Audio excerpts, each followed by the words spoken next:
When your eye bags and your hair color are the same, you know it's gonna be a fantastic day.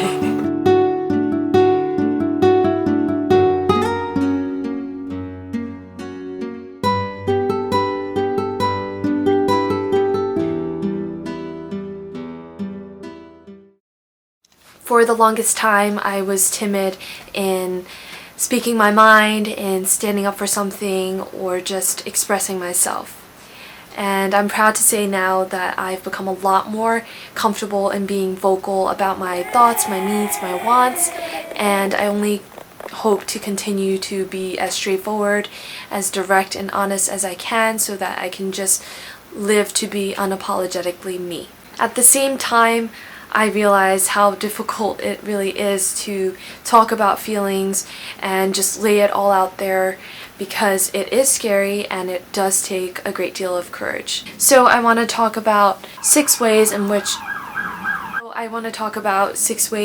I find helpful in allowing me to do more of expressive Sylvia. It's just important to recognize that the only person that you want to impress is yourself. Yeah, it's scary as hell to put yourself out there on YouTube or on other social media platforms, but if you know who you are and what you stand for, does it really matter what other people think of you? Now this is my place to become a better storyteller. It's my creative space on the internet to share my experiences, my learnings with you, to connect with you all, to continue to learn and grow and hopefully motivate you to do the same. There's no one stopping me but myself. And I'm just embarking on this journey to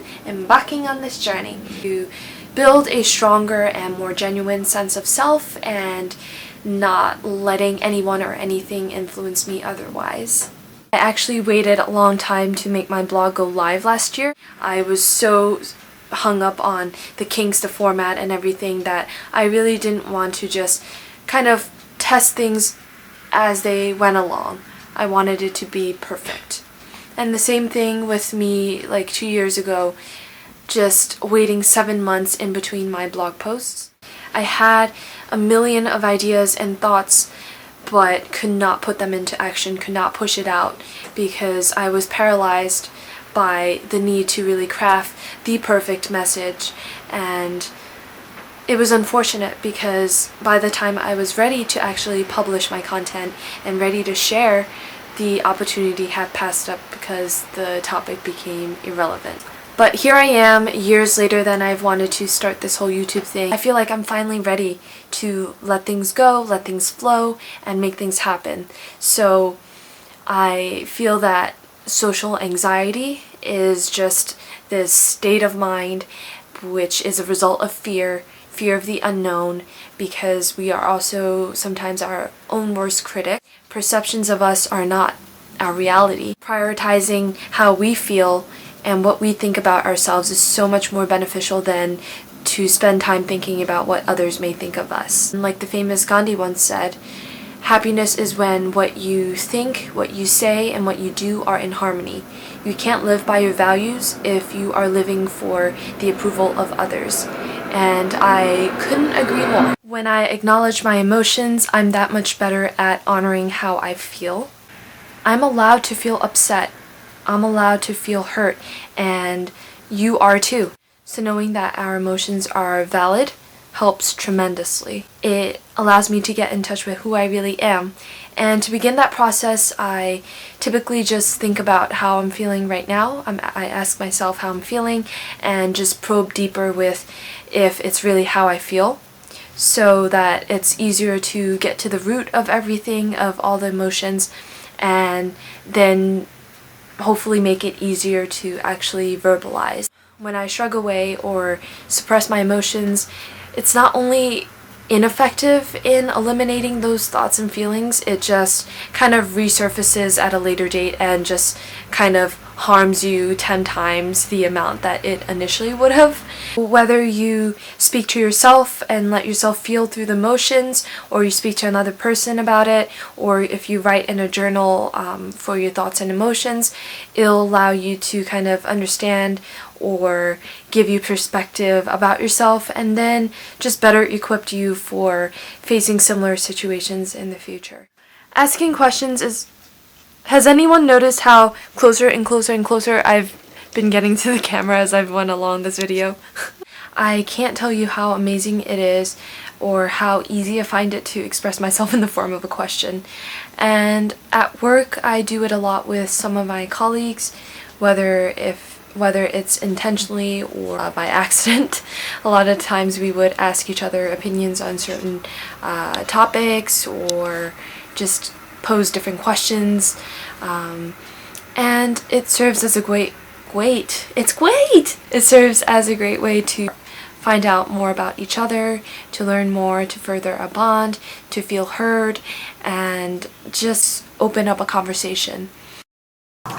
Okay guys, I'm gonna try doing a voiceover right here because of how weirdly I pronounced something and because, well, I really wanted to give this whole thing a try.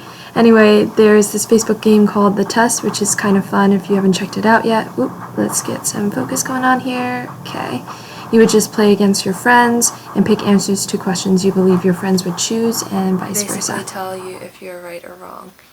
I messed up. So generally you are able to answer 2 questions of a friend and then you see your friends guessing your answers, and got it right. Apparently I am a bad friend. The next thing I'm about to say is going to excite the hell out of me, and it is reading books. It just opens the door to so much more. You get to learn about how others express themselves, and more than just kind of developing new ideas on how to create your own voice and tone and flow, you can pick up on a ton of new vocabulary. All these new words, and you question the existence of it in your brain. Like, you can't even recall the moment it has registered in your brain as like, oh hey, Sylvia knows that word now. Why am I talking in third person?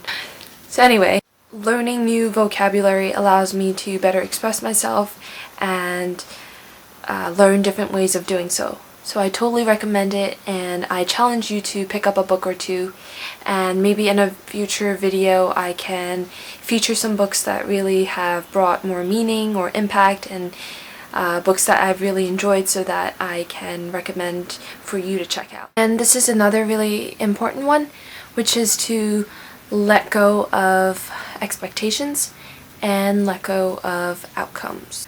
I'll sometimes say or do things to get a certain action or reaction out of people, and then I quickly have to remind myself that I really don't have control over anything in life except for my own actions and the way I respond. So why not just deliver my truth?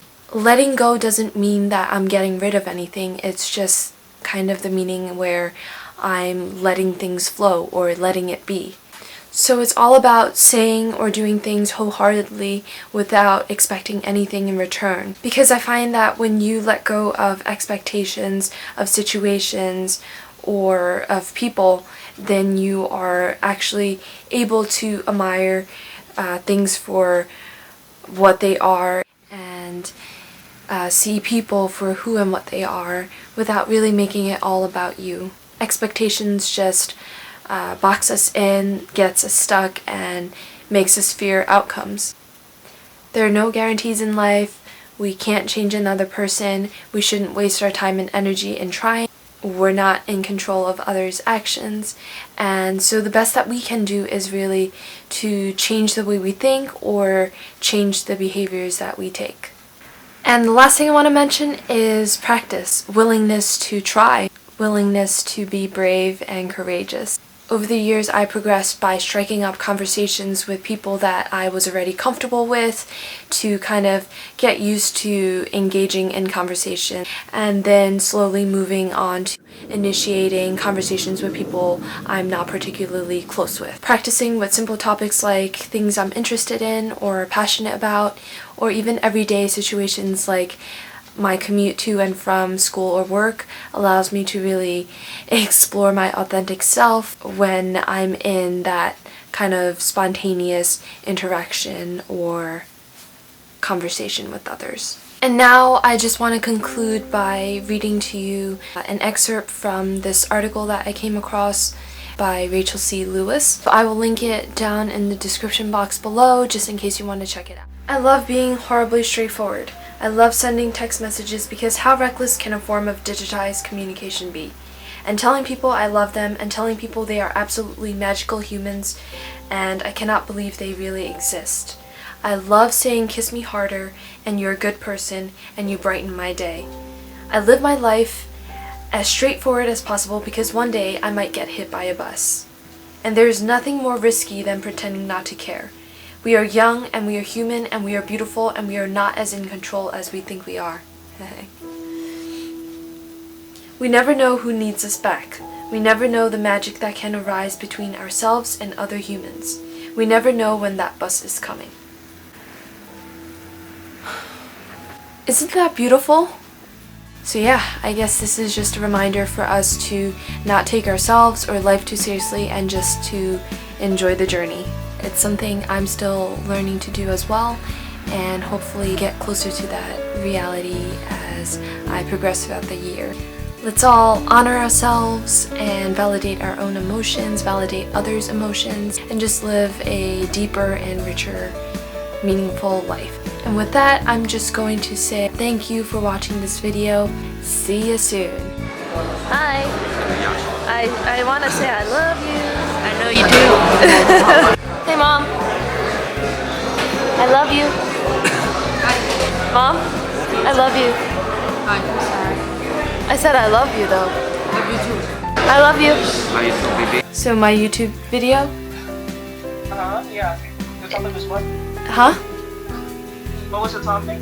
It's about, you know, kind of letting go a little bit, just like being more expressive.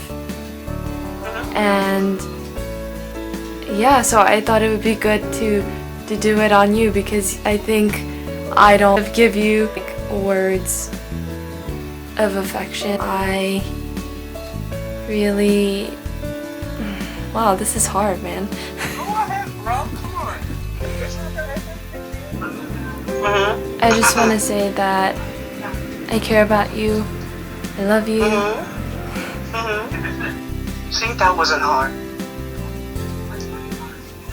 Was that hard? A little bit? Good job. That was good. That was good. I like it.